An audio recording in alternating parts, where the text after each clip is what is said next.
الميزان. تعالى يا عمرو، تعالى والله، تعالى يا عمور.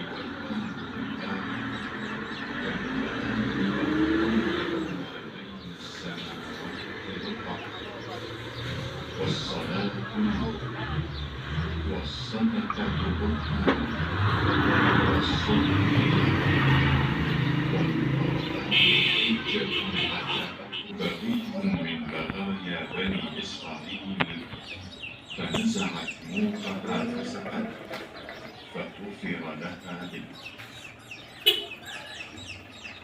أبي مالك الأشعري رضي الله عنه قال: قال رسول الله صلى الله عليه وسلم: